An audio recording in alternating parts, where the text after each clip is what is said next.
Pertama, merasa paling murni. Yang kedua, merasa menjadi Thaifatul Mansurah kemungkinan, sehingga dijuluki dengan Mansurin 354 ya. Kemudian yang ketiga, yang keluar dari golongan ini pasti deblek dan murtad.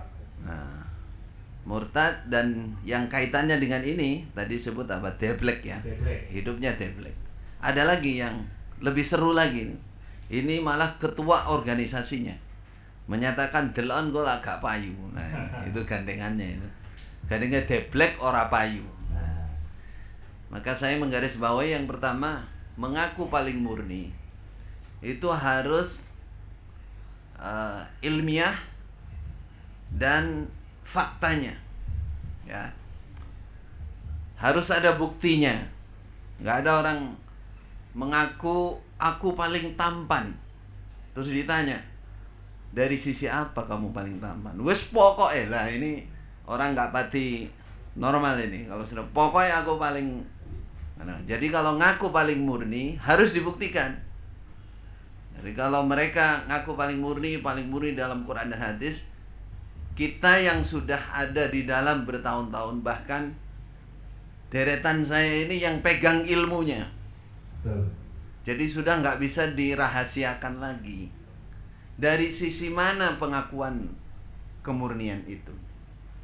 Kalau kita jawab satu, karena ilmunya didapat dari Mekah. Nih, mungkin paling bersanad, ya, bersanad. yang dibayangkan begitu, tahun sekian 30 sampai 41. Wos, murni tenan. Apalagi kalau ngomongnya sambil murni tenan, wah itu dengan gerakannya. Nah, nih.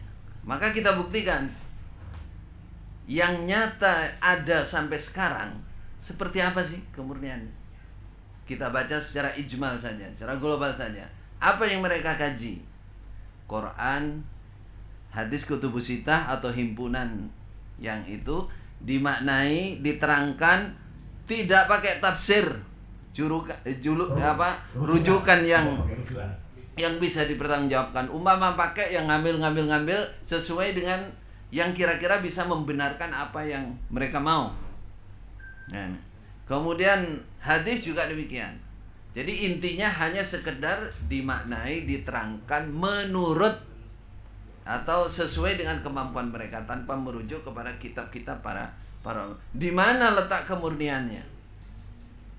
Apalagi bahasa Arab, nahwu sharaf, apalagi naik ke balaghah, tidak dipelajarkan dan tidak dinomorsatukan. Dari sisi mana? Baru makna keterangan saja menyimpulkan. Kalau nggak paham bahasa Arab, nggak paham kaidah bahasa Arab, bisa memastikan dari mana murni betul benar. Murni itu kan artinya asli, tidak ada tambahan dan pasti benar kan gitu. Jadi dari ilmiah saja, dari sisi keilmuan saja bisa dinilai sudah. Itu bukan kemurnian tapi apa bahasanya?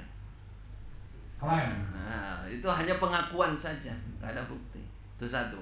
Kemudian kalau dibilang dari Mekah, dari Madinah, apalagi menyebut guru namanya Syekh Abu Sam Abdul Zahir, kemudian Syekh Umar Hamdan Muhaddisul Haramain, subhanallah.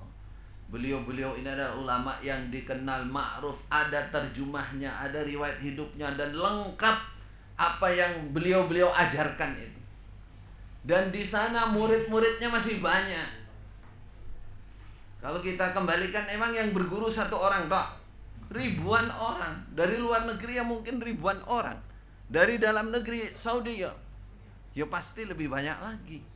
Karena beliau tidak hanya ngajar di Masjidil Haram, di sekolah juga, di tempat-tempat lain juga.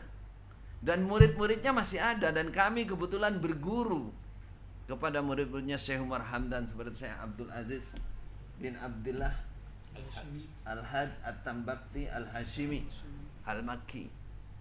Itu cucu muridnya Syekh Umar Hamdan. Kami berguru. Jadi kalau dibilang mengaku ini dari Mekah, ini paling murni, maka akan kita tunjukkan bahwa ini Mekah yang mana?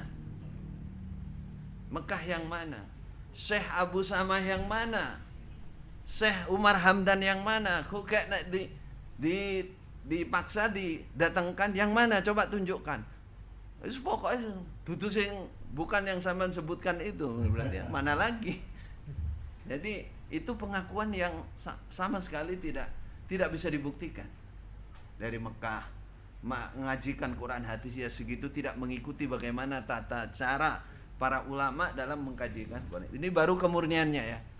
Yang kedua, yang kedua bukan Taifatul Mansurah.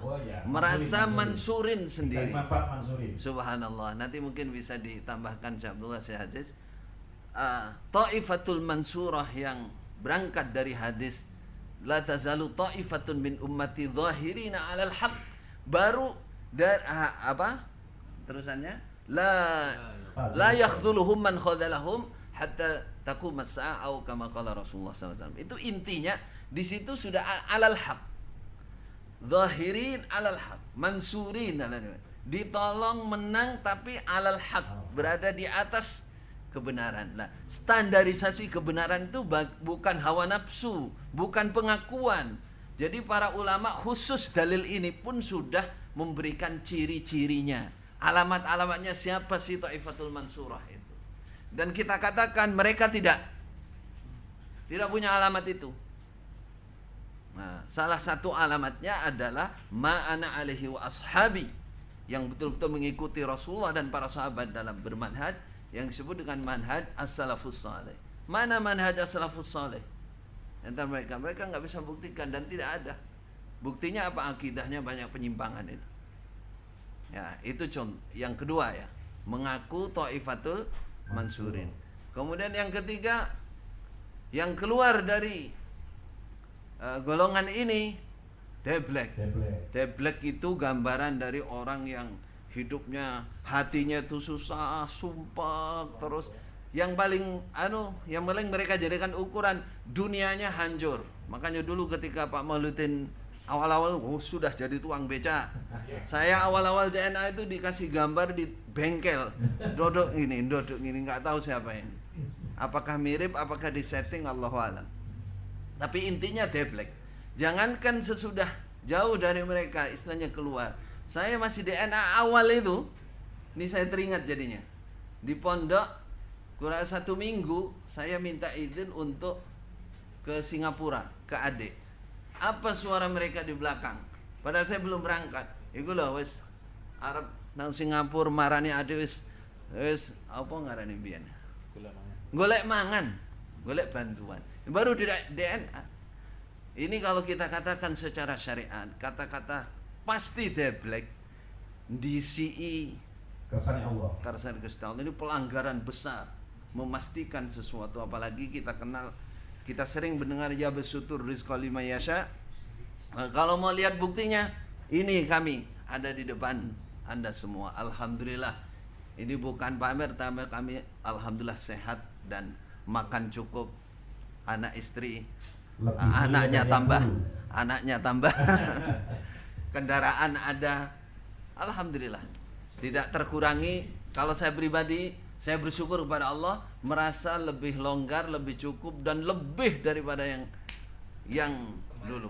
Alhamdulillah. Alhamdulillah.